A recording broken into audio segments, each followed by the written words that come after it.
बिस्मिल्लाहिर्रहमानिर्रहीम। अस्सलाम वालेकुम जी स्टूडेंट्स। तो आप लोग जो हैं चैप्टर नंबर 8 पढ़ रहे हैं। हम लोगों ने जो है नॉमेनक्लेचर ऑफ अल्केन्स जो है वो डिस्कस किया था।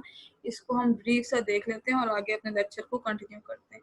तो हमने ये पढ़ा था कि जब हम अल्केन्स को नाम देंगे तो सबसे पहले जो हमारी लॉन्गेस्ट चेन है उसको लोकेट करेंगे। उसके बाद हमने उसकी नंबरिंग करनी है और नंबरिंग हमने उस एंड से करनी है जिस एंड से जो सब्स्टिट्यूएंट है उसको कम नंबर मिले। उसके बाद हमने क्या करना है कि जो नंबर्स हैं उस नंबर की हेल्प से इसको नेम देना है। पहले जो सब्स्टिट्यूएंट है उसका नंबर, उसके बाद उस सब्स्टिट्यूएंट का नाम और उसके बाद पेरेंट चेन का नाम। फॉर एग्जांपल इसमें हमने नंबरिंग की 1 2 3 4 5 6 7। अब यहाँ पे हमारे पास सब्स्टिट्यूएंट कौन सा मौजूद है, ये मिथाइल ग्रुप। ये मिथाइल प्रेजेंट कौन से कार्बन पे है, 3 पे। तो पहले हम इस सब्स्टिट्यूएंट का नंबर जो कि है 3, फिर इसका नाम जो कि है मिथाइल और उसके बाद पेरेंट चेन का नाम जो कि है हेप्टेन। तो ये हो जाएगा 3 मिथाइल हेप्टेन। ये है सिंपल कंपाउंड्स के लिए। आगे कुछ कंडीशंस आ गई हैं। फॉर एग्जांपल अब वो कह रहे हैं कि अगर किसी चेन के ऊपर एक से ज्यादा सब्स्टिट्यूएंट मौजूद हों तो फिर क्या होगा, फिर नंबरिंग करेंगे। नंबरिंग हम उसी तरीके से करेंगे जैसे हमने पहले की थी लॉन्गेस्ट कंटिन्यूअस चेन को। उसके बाद नंबरिंग उस एंड से स्टार्ट करेंगे जहां से सब्स्टिट्यूएंट को लोएस्ट नंबर मिले। अब देखें हमारे पास दो सब्स्टिट्यूएंट्स हैं। ये देखें 2 वाले कार्बन पे मिथाइल और 4 वाले कार्बन पे इथाइल। तो अब जो मिथाइल है और इथाइल, अब हमने इनको नेम देना है। इथाइल के साथ कौन सा नंबर आएगा 4, मिथाइल के साथ कौन सा नंबर आएगा 2। हम पहले कौन सा नाम लिखेंगे, वो नाम लिखेंगे जो कि अल्फाबेटिकली जिसका लफ्ज पहले आता है। ई से इथाइल, एम से मिथाइल। ई जो है वो एम से पहले आता है, इस वजह से 4 इथाइल, 2 मिथाइल और हेक्सेन। सही। आगे वो यही बता रहे हैं कि अगर दो जो सब्स्टिट्यूएंट्स हैं वो सेम कार्बन के ऊपर मौजूद होंगे तो फिर आप उस नंबर को 2 दफा लिखेंगे।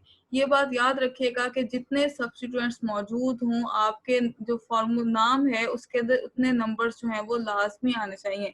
अब देखें लॉन्गेस्ट कंटिन्यूअस चेन क्या हमारी 6 कार्बन की यानी कि हेक्सेन। सही। अब 3 कार्बन पे मिथाइल ग्रुप भी है और इथाइल ग्रुप भी है। तो इसका नाम क्या हो जाएगा 3 इथाइल 3 मिथाइल हेक्सेन। सही। अब वो आगे क्या बता रहे हैं, वो कह रहे हैं कि अगर दो या दो से ज्यादा सब्स्टिट्यूएंट्स जो हैं वो आइडेंटिकल हैं, एक जैसे हैं, तो फिर हम क्या करेंगे, उनके लिए हम प्रीफिक्स यूज करेंगे जैसे कि डाई, ट्राई, टेट्रा वगैरह वगैरह। फॉर एग्जांपल यहाँ पर 2 मिथाइल्स मौजूद हैं तो इसके लिए हम यूज करेंगे डाई मिथाइल।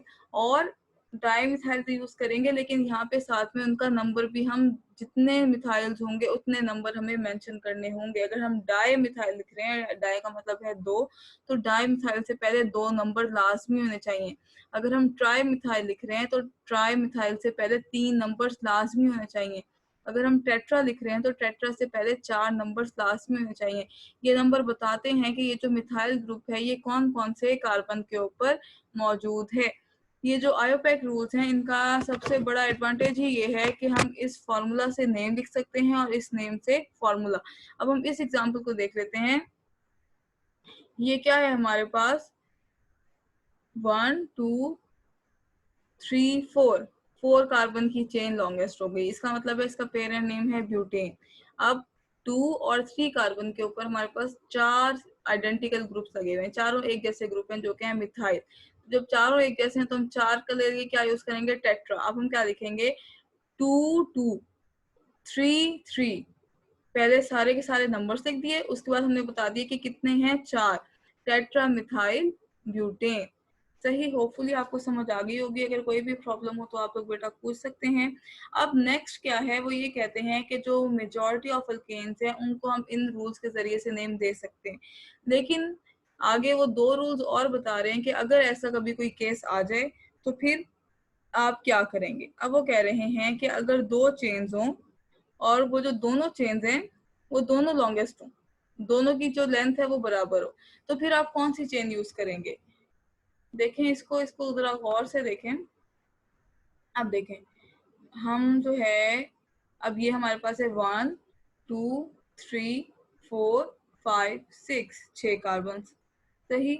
दूसरा अगर हम यहाँ से स्टार्ट करें 1 2 3 4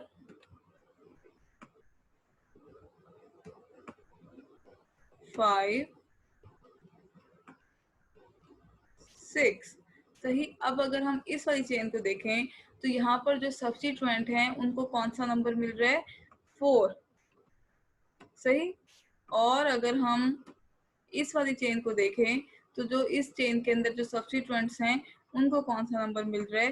3। तो दोनों चेन से 6 कार्बन की लेंथ ही है। देखिए इसमें भी 6 कार्बन है और इसमें भी 6 कार्बन है, लेकिन इस वाली चेन को में देखें जो सब्स्टिट्यूएंट है उसको नंबर मिलेगा 3, और हम इस वाली चेन को देखें तो उसमें जो सब्स्टिट्यूएंट्स हैं उनको नंबर मिलेगा 4। सही। एक सब्स्टिट्यूएंट ये है, एक सब्स्टिट्यूएंट जो है वो सेम ही रहेंगे।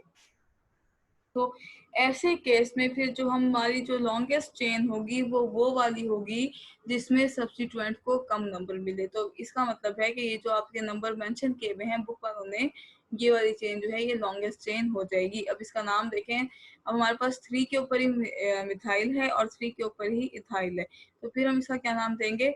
3 इथाइल 3 मिथाइल हेक्सेन। होपफुली बेटा ये आपको समझ आई होगी। अब ये क्या रूल था? ये रूल था कि अगर आपके पास ऐसी दो चेन्स हो जिनकी लेंथ बराबर हो तो फिर आप उस चेन को सिलेक्ट करेंगे जिसमें सब्स्टिट्यूएंट को कम नंबर मिलेगा और जिसपे ज्यादा नंबर ऑफ सब्स्टिट्यूएंट्स जो हैं वो मौजूद हो। सही। उसके बाद है नेक्स्ट रूल। वो ये कहते हैं कि जब ब्रांचिंग दोनों साइड के ऊपर सेम नंबर से हो रही हो तो आपने उस साइड को कम नंबर देना है जहां पर अगले वाला यानी कि पहला सब। अब देखें अगर हम यहाँ से शुरू करें 1 2 3 4 5 6 6 जो है वो कार्बन हैं और जो पहला सब्स्टिट्यूएंट है उसको हमारे पास कौन सा नंबर मिल रहा है? 2। और इसी तरीके से अगर हम यहाँ से भी स्टार्ट करें तो ये 1, ये 2, ये 3, ये 4, 5,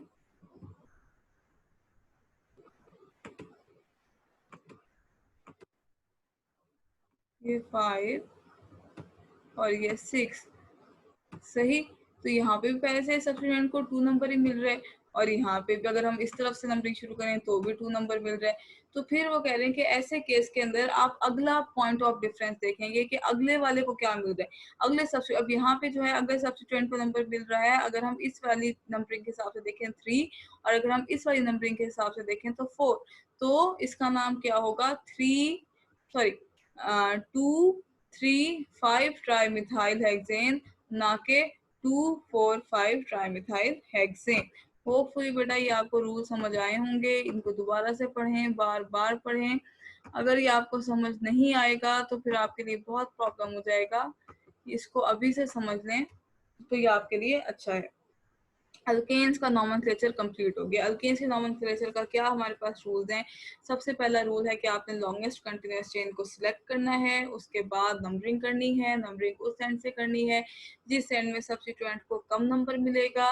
फिर आपने नाम देना है। नाम देने का तरीका ये है कि जो भी सब्स्टिट्यूएंट हैं, जितने भी सब्स्टिट्यूएंट्स हैं, उन सबके उनमें जो एक तरह के सब्स्टिट्यूएंट है पहले उनके नंबर और नाम उसका, फिर अगर कोई और सब्स्टिट्यूएंट मौजूद है तो उसका नंबर और नाम, और उसके बाद जो है पेरेंट चेन का नाम। और अगर एक जैसे सब्स्टिट्यूएंट्स मौजूद हैं दो से ज्यादा, जैसे 2 दफा या 3 दफा, तो उसके लिए हम डाई ट्राई टेट्रा पेंटा हेक्सा इस तरीके से यूज कर लेंगे।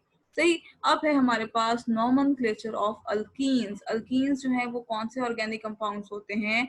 अल्कीन्स वो ऑर्गेनिक कंपाउंड्स होते हैं जिनमें सारे के सारे जिनमें कम से कम एक डबल बॉन्ड जो है वो मौजूद होता है, जिसमें सारे सिंगल बॉन्ड्स नहीं होते। तो इसमें भी देखें सेम वही रूल्स हैं। अगर आप लोगों को वो रूल समझ आ गए होंगे तो आपको अल्कीन्स का नॉमेनक्लेचर समझने में बिल्कुल भी प्रॉब्लम नहीं होगी। क्या है? Select the longest continuous chain that contains carbon double bond carbon as a parent chain, change the ending name of the alkane with from ane to ene. अब क्या करना है? सब कुछ वही है। आपने नंबरिंग करनी है। नंबरिंग उस एंड से करनी है जहां से डबल बॉन्ड को कम नंबर मिले। उसके बाद जो नाम देना है, नाम देने का तरीका क्या है कि वही पहले देखना है सब्स्टिट्यूएंट कौन से कार्बन पे मौजूद है। यहाँ पे 3 पे मौजूद है 3, फिर उसका नाम एन प्रोपाइल। उसके बाद जो आपका डबल बॉन्ड है उसकी पोजीशन यहाँ पे अब देखें 2 और 3 कार्बन के दरमियान डबल बॉन्ड मौजूद है, 2 और 3 कार्बन के दरमियान डबल बॉन्ड मौजूद है, तो जिस कार्बन को छोटा नंबर दिया हुआ है जिसके साथ डबल बॉन्ड है उसका नंबर लिखेंगे, यानी कि 2 लिखेंगे, 2 हेक्सीन लिखेंगे ना कि 3 हेक्सीन। और एंड में अब अल्केन्स के लिए हम हेक्सेन लिखते थे, अल्कीन्स के लिए हम क्या करेंगे कि हेक्सेन का एन हटा के ई एन ई लिख लेंगे। सही, तो इसको देखें, सबसे पहले क्या करना है, नंबरिंग। नंबरिंग हम इधर से भी कर सकते थे, इधर से भी। अगर हमने इधर से की है तो डबल बॉन्ड को 2 नंबर मिला है, अगर हम इधर से करते डबल बॉन्ड को हमारे पास 4 नंबर मिलता, तो हमारे जो सही वाली नंबरिंग है वो इस एंड से स्टार्ट होगी। उसके बाद हमने जब नंबरिंग दे दी तो तरीका वही है कि सबसे पहले सब्स्टिट्यूएंट का नंबर 3 है, उसके बाद उसका नाम एन प्रोपाइल। प्रोपाइल होता है 3 कार्बन की चेन। बेटा ये बात याद रखती हैं कि अगर 3 कार्बन की चेन लगी हुई है तो हम उसको प्रोपाइल कहेंगे। अब इसमें अगर पहले कार्बन के साथ अटैच हुआ हुआ है वो सब्स्टिट्यूएंट है तो एन प्रोपाइल, और अगर बॉन्ड जो है वो दूसरे कार्बन के साथ बना हुआ होता तो हम इसको कहते हैं आइसोप्रोपाइल। सही, अब ये एन प्रोपाइल है, 3 एन प्रोपाइल, और डबल बॉन्ड जिस भी कार्बन पे है पेरेंट चेन से पहले उसका नाम नंबर और उसका नाम 3 एन प्रोपाइल 2 हेक्सीन। सही, अब उसके बाद वो कह रहे हैं कि आपने नंबरिंग ऐसे करनी है कि जो दोनों कार्बन हैं उनको नंबर मिले डबल बॉन्ड के। ये ना हो कि एक कार्बन तो जो है डबल बॉन्ड के अंदर पेरेंट चेन में आ रहा है और दूसरा पेरेंट चेन में नहीं आ रहा। अब इसकी एग्जांपल देखें उन्होंने क्या दी है, देखिए इसका नाम क्या होगा, 6 है तो हेक्सीन, 2 पे है तो 2 हेक्सीन, और पहले क्या आ जाएगा, 5 के ऊपर मिथाइल ग्रुप लगा हुआ है तो 5 मिथाइल 2 हेक्सीन, हमारे पास इसका नाम क्या हो जाएगा, 5 मिथाइल 2 हेक्सीन। उसके बाद वो कह रहे हैं कि आपने क्या करना है, डबल बॉन्ड की लोकेट करना है position of double bond, double बताना है कि डबल बॉन्ड कौन से कार्बन पे, ये बात हम डिस्कस कर चुके हैं। और आपने जो है कौन सा वाला नंबर देना है, पहले वाले कार्बन का। आप देखें डबल बॉन्ड है पहले और दूसरे कार्बन में, तो आप लिखेंगे 1 ब्यूटीन ना कि 2 ब्यूटीन। ब्यूटीन क्यों, क्योंकि 4 कार्बन है तो 4 कार्बन के लिए ब्यूट यूज करते हैं, अल्केन्स के लिए एन, और अल्कीन्स के लिए एन का एन हट के ईन लग जाता है, तो ये ब्यूटीन और 1 ब्यूटीन, ये हमारे पास 1 पेंटीन। इसी तरीके से उसके बाद आपने क्या किया है, इंडिकेट किया है उसके बाद आपने सब्स्टिट्यूएंट्स को इंडिकेट करना है। कैसे इंडिकेट करेंगे, जिस कार्बन के ऊपर वो अटैच हुए हुए हैं उस कार्बन का नंबर लिख देंगे तो ये आपके सब्स्टिट्यूएंट की भी लोकेशन हो जाएगी। ये बात भी हम लोग पहले पढ़ चुके हैं, ये अच्छा एग्जांपल लग रही है, हम इसको थोड़ा गौर से देखते हैं। देखें, चलें आप लोगों ने नाम देना इसका। सबसे पहले नंबरिंग होगी। अब देखें इसके ऊपर हमारे पास कौन कौन से सब्स्टिट्यूएंट्स लगे हुए हैं, क्या सारे सब्स्टिट्यूएंट्स एक जैसे हैं या डिफरेंट। मिथाइल, मिथाइल और मिथाइल, यानी कि 3 मिथाइल ग्रुप लगे हुए हैं, तो हम क्या लिखेंगे, 2, एक मिथाइल 2 पे है, 5 दूसरा 5 पे है, फिर 5 क्योंकि तीसरा भी 5 पे है, तो 2 5 5 ट्राई मिथाइल।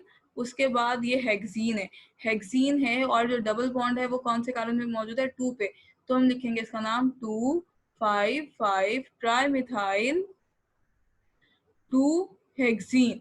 ये देखें 255 ट्राइमिथाइल 2 हेक्सीन। और वो ये कह रहे हैं कि अगर पेरेंट चेन में एक से ज्यादा डबल बॉन्ड मौजूद हैं तो फिर आप डाईन, ट्राइन, टेट्राइन लिखेंगे। फॉर एग्जांपल ये देखें, अब 1 2 3 4, अब 1 और 3 पे 2 डबल बॉन्ड मौजूद हैं, तो हम क्या लिखेंगे, 1 3, और ये ब्यूटीन है। अब ब्यूटीन के साथ क्योंकि 2 डबल बॉन्ड मौजूद तो डाईन से पहले डाई लग जाएगा, 1 3 ब्यूटा डाईन, क्या नाम हो जाएगा इसका, 1 3 ब्यूटा डाईन। बाद दफा बच्चे कहते हैं कि इसका नाम हो जाएगा 1 3 डाई ब्यूटीन। तो जो अगर आप डाई ब्यूटीन लिख देंगे तो डाई ब्यूटीन का मतलब है कि जो 4 कार्बन की चेन है वो 2 दफा आई हुई है, जबकि हमारे पास 4 कार्बन की एक ही चेन है, हमारे पास डबल बॉन्ड 2 दफा है, तो इस वजह से इन से पहले हम डाई लगाएंगे। सही, होपफुली आपको ये समझ आया होगा कि इसका अब अल्कीन्स को नाम देने का तरीका भी बिल्कुल वैसा है और निहायत आसान। क्या तरीका है कि आपने सबसे पहले सिलेक्ट करनी है लॉन्गेस्ट चेन, उसके बाद आपने उसको नंबर करना है, नंबरिंग उस एंड से करनी है जिसमें डबल बॉन्ड को कम नंबर मिले। उसके बाद आपने क्या करना है कि सब्स्टिट्यूएंट्स जो हैं उसके ऊपर लगे हुए, पहले उसका नंबर, फिर सब्स्टिट्यूएंट का नाम, उसके बाद पेरेंट चेन का नाम। नेक्स्ट है हमारे पास नॉमेनक्लेचर ऑफ अल्काइन। सही है, अब अगर आपको अल्केन्स और अल्कीन्स का नॉमेनक्लेचर समझ आ चुका है तो अल्काइंस का नॉमेनक्लेचर समझने में आपको बिल्कुल भी मुश्किल नहीं होगी। इसीलिए मैंने आपको कहा था कि अगर आप लोग एक दफ़ा अल्केन्स का नॉमेनक्लेचर अच्छे तरीके से कर लेते हैं तो आगे आपके लिए आसानी ही आसानी है, नहीं तो आपकी कन्फ्यूजन जो है उसमें इजाफा ही होता रहेगा। अब है हमारे पास अल्काइंस। अल्काइंस वो क्लास है ऑर्गेनिक कंपाउंड की जिसमें कम से कम एक ट्रिपल बॉन्ड लाजमी मौजूद होता है। एक से ज़्यादा ट्रिपल बॉन्ड्स भी हो सकते हैं, लेकिन एटलीस्ट एक ट्रिपल बॉन्ड होगा। सबसे पहला जो है रूल वही है कि आपने लॉन्गेस्ट कंटिन्यूस चेन को सिलेक्ट करना है, लेकिन शर्त यह है कि उस चेन के अंदर ट्रिपल बॉन्ड भी मौजूद होना चाहिए। अब जो अल्केन का एन था उस एन को हम रिप्लेस कर देंगे आइन से। किससे रिप्लेस कर रहे हैं? आइन से। इथेन से इथाइन, प्रोपीन से प्रोपाइन। उसके बाद जो है आपने पोजीशन जो है ट्रिपल बॉन्ड की शो करनी है नंबरिंग से, और नंबरिंग आपने इस तरीके से लगानी है कि जो ट्रिपल बॉन्ड है उसको कम नंबर मिले। अब ये क्या है? 1 ब्यूटाइन। ये हमारे पास क्या है? 5 मिथाइल 1 हेक्साइन। अब हम यहाँ से अगर नंबरिंग स्टार्ट करते तो 2 मिथाइल हो जाता, लेकिन हेक्साइन का नंबर हमारे पास 5 हो जाता। तो हमने ये करना है कि ट्रिपल बॉन्ड को कम नंबर मिले, चाहे सब्स्टिट्यूएंट का नंबर बढ़ता है तो बढ़ता रहे। उसके बाद वो कह रहे हैं कि अगर एक कंपाउंड के अंदर एक से ज्यादा ट्रिपल बॉन्ड मौजूद हैं तो फिर आप डाई आइन, ट्राई आइन वगैरह यूज करेंगे। फॉर एग्जाम्पल 1 5 हेक्सा डाई आइन। अब बेटा आइन से पहले डाई लगेगा, इसका मतलब है कि इसमें आइन यानी कि 2 ट्रिपल बॉन्ड है। अगर आप हेक्सा से पहले डाई लगा देंगे तो फिर इसका मतलब क्या हो जाएगा कि यहाँ पे 2 हेक्सेन की चेन्स हैं, तो ये चीज जो है वो गलत हो जाएगी। अब जो है असल बात, ये तो वही बातें थी जो हम पहले पढ़ रहे थे। असल बात ये है कि अगर एक कंपाउंड है उसमें डबल बॉन्ड भी मौजूद है और ट्रिपल बॉन्ड भी मौजूद है, तो फिर क्या होगा? फिर ये होगा कि आपने जो कंपाउंड है उसके एंड पे लिखना है इन आइन। ई एन जो है वो डबल बॉन्ड के लिए और आइन जो है वो ट्रिपल बॉन्ड के लिए। और आपने क्या करना है कि चाहे जो भी, जिसको भी छोटा नंबर मिल रहा हो, चाहे डबल बॉन्ड है चाहे ट्रिपल बॉन्ड है, जो पहले आ रहा है उसको आपने छोटा नंबर दे देना है। तब आपने ये ख्याल नहीं करना कि मैंने डबल बॉन्ड को छोटा नंबर देना है या ट्रिपल बॉन्ड को। एग्जाम्पल देखें, एग्जाम्पल देखें क्या है एग्जाम्पल हमारे पास कि यहाँ पे जो है यहाँ पे ट्रिपल बॉन्ड को 1 नंबर मिल रहा है और डबल बॉन्ड को जो है वो 3 नंबर मिल रहा है। सही। और अगर हम इस साइड से नंबरिंग स्टार्ट करें तो 1 2, यहाँ से डबल बॉन्ड को 2 नंबर मिलता है। तो इस केस के अंदर हम इसको ट्रिपल बॉन्ड को लोएस्ट नंबर देंगे, क्योंकि जो है ट्रिपल बॉन्ड को लोएस्ट नंबर मिलता है। तो और एंड पे हमने आइन हमेशा एंड पे लिखना है, तो इसका नाम क्या हो जाएगा? 3। अच्छा, इसको हम दो तरह से लिख सकते हैं। एक जैसे इन्होंने लिखा हुआ है 3 पेंटीन 1 आइन, या फिर आप लिख सकते हैं पेंट 3 इन 1 आइन। इसको मैं आपको लिख के बताती हूँ। जैसे एक तो इन्होंने लिख दिया कि 3 पेंटीन 1 आइन। दूसरी जो ऑप्शन है वो क्या हो सकती है? जैसे आप लोग पहले कह रहे थे कि पेंट 3 इन 1 आइन। सही। तो ये इस तरीके से भी हो सकता है। 3 पेंटीन का मतलब भी यही है कि जो इन है वो 3 वाले कार्बन के ऊपर है, और 1 आइन का मतलब है कि जो ट्रिपल बॉन्ड है वो 1 वाले पे है। लेकिन आप लोग इस तरीके से भी लिख सकते हैं कि पेंट पहले लिख दिया कि पेंट का मतलब है कि जो चेन है वो 5 कार्बन की है, फिर उसमें जो डबल बॉन्ड है वो तीसरे कार्बन पे है और ट्रिपल बॉन्ड जो है वो पहले कार्बन पे है। उसके बाद हमारे पास क्या है, हम देखें अगली एग्जांपल। अब इस केस में देखें, इसमें क्या है कि अब यहाँ से अगर हम नंबरिंग स्टार्ट करते हैं तो डबल बॉन्ड को लोएस्ट नंबर मिलता है 1 2 3 4 5। और अगर हम यहाँ से, ये कंपाउंड जो है ये गलत है। अब ये देखें, ये कंपाउंड गलत है। क्यों गलत है? क्योंकि इसके अंदर कार्बन के, इस कार्बन के 5 बॉन्ड्स बन रहे हैं, जो कि हो ही नहीं सकता। अब हम इस फॉर्मूला से इसका स्ट्रक्चर ड्रॉ करने की कोशिश करते हैं। 1 पेंटीन 3 आइन। अब 1 पेंटीन का मतलब क्या हुआ कि 1 के ऊपर डबल बॉन्ड है, और 3 आइन का मतलब क्या हुआ कि 3 के ऊपर ट्रिपल बॉन्ड है। यहाँ पे जो है ये एक बॉन्ड नहीं आएगा, और ये इस तरीके से, बस ये मिस्टेक है इसके अंदर, बाकी सही है। सही। अब ये वाला फॉर्मूला हमारे पास, आपने क्या कंसीडर करना है कि यहाँ पे जो है सिंगल बॉन्ड है, डबल बॉन्ड नहीं है। तो अगर इस केस में हम यहाँ से नंबरिंग स्टार्ट करें 1 2 3 4 5, तो इस केस में देखें, अगर हम ट्रिपल बॉन्ड को छोटा नंबर यहाँ से स्टार्ट करेंगे तो क्या होगा, ट्रिपल बॉन्ड को 2 नंबर मिलते हैं, जबकि अगर हम यहाँ से स्टार्ट करेंगे तो डबल बॉन्ड को 1 नंबर मिलते हैं। तो ऐसे केस में हम क्या करेंगे, नंबरिंग उस एंड से स्टार्ट करेंगे चाहे जहाँ पे चाहे डबल बॉन्ड हो चाहे ट्रिपल बॉन्ड हो, उसको छोटा नंबर मिले। फिर उसका नाम आप इसी तरीके से लिख देंगे 1 पेंटीन 3 आइन या फिर पेंट 1 इन 3 आइन। सही। इसको आपको उम्मीद है कि समझ आ गया होगा, बट अगर समझ ना आए तो इसको दोबारा आप लोग देख सकते हैं, पूछ सकते हैं। नेक्स्ट क्या रूल बता रहे हैं वो हमें, नेक्स्ट रूल वो ये बता रहे हैं कि अब ये तो बात थी तब जब वो दोनों में से कोई एक को छोड़, कोई एक पहले आ रहा है, यानी कि अगर डबल बॉन्ड पहले आ रहा है या फिर ट्रिपल बॉन्ड पहले आ रहा है, कोई सा एक भी पहले आ रहा है तो हम उसको नंबर छोटा नंबर दे देंगे। लेकिन अगर कोई ऐसा केस है जहाँ पे डबल और ट्रिपल बॉन्ड दोनों के दोनों सेम पोजिशन पे आ रहे हैं, तो फिर उस केस में हम डबल बॉन्ड को लोअर नंबर देंगे। फॉर एग्जाम्पल यहाँ पे देखें डबल बॉन्ड 1 पे, और अगर हम नंबरिंग हम यहाँ से शुरू करें तो यहाँ पे ट्रिपल बॉन्ड नंबर 1 पे आता है। तो ऐसे केस के अंदर हम किसको नंबर छोटा नंबर देंगे, हम डबल बॉन्ड को छोटा नंबर देंगे। ये हो जाएगा क्या हो जाएगा, ये पहले सबसे पहले सब्स्टिट्यूएंट का नंबर, सब्स्टिट्यूएंट का नाम 3 मिथाइल, फिर 1 पेंटीन 4 आइन या फिर पेंट 1 इन 4 आइन। होपफुली आपको समझ आ रहा होगा। अगर इसमें कोई भी प्रॉब्लम है, कोई भी बात है, तो आप जो है ये पूछ सकते हैं। और ये नॉमेनक्लेचर आपको समझ आ, तो ये जो थे ये रूल्स थे for the nomenclature of alkynes जो हैं। अगर अब आप लोग गौर करें तो जो रूल्स हैं नेमिंग अल्केन्स, अल्कीन और अल्काइंस के, वो ऑलमोस्ट सिमिलर हैं। अल्केन्स के केस में हम पेरेंट चेन के एंड पे एन लगाते हैं, अल्कीन्स के केस में हम इन लगाते हैं, और अल्काइंस के केस में हम आइन लगाते हैं। तो फिर भी कोई भी प्रॉब्लम हो तो आप लोग पूछें, समझें। इसको इम्पोर्टेंट टॉपिक है बेटा। अगर आप लोग ये नॉमेनक्लेचर समझ लेते हैं तो आपको आगे वाला नॉमेनक्लेचर समझने में कोई मसला नहीं होगा। अपना ख्याल रखिएगा। अल्लाह हाफ़िज़।